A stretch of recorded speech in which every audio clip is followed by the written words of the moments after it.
الإشاعات راجعتنا. غرف سوداء، شباب مدربون على التعامل مع الفيسبوك ووسائل الإعلام، أطباء نفسيون، وفضائيات مساحات بثها غير محسوبة.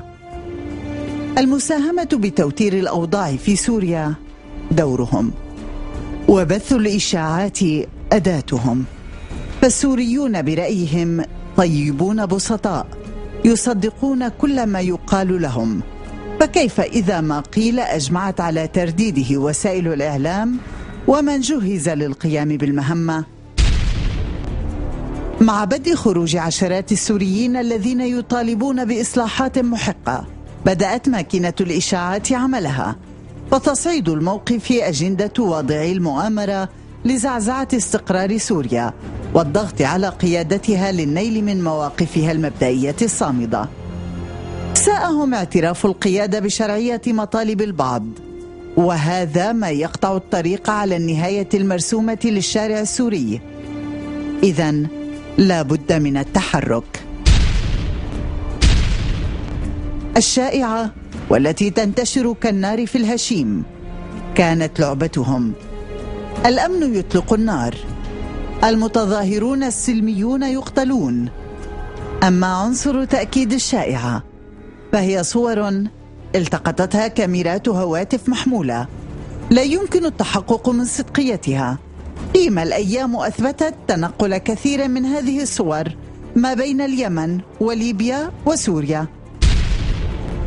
أطفال سوريا ودون مراعاة لطفولتهم ودمهم تحولوا لأداة تجييش منقطعة النظير ضد النظام في سوريا، فهم يقتلون برصاص الأمن، هكذا يسوقون رواياتهم.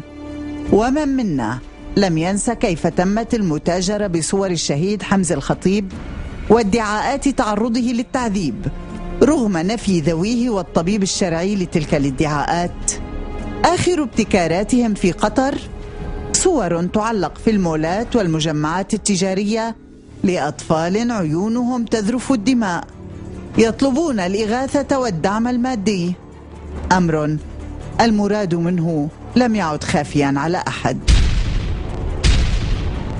إلى جوقة بث إشاعة الفتنة والتحريض انضمت قناة الحوار الفضائية. القناة طلبت من مدير مكتبها في سوريا فبركة الأفلام والصور والفيديوهات بهدف تضليل الرأي العام وقلب حقيقة ما يجري على أرض الواقع، ما دفعه للاستقالة من عمله. ويسجل له قوله: إن الكثيرين ممن يحرضون على سوريا ارتكبوا خطأ كبيرا عندما لم يدركوا جيدا معنى كلمة سوري والدم السوري. الشائعات والحرب النفسية الشرسة التي تشن على سوريا تقابل بوعي شعبي أذهل المتآمرين قبل غيرهم. فالسوري الأبي الذي أبدى وحدة وطنية رائعة أدار ظهره لشائعات تريد الشر لوطنه، ولسان حاله يردد: على الباغي تدور الدوائر.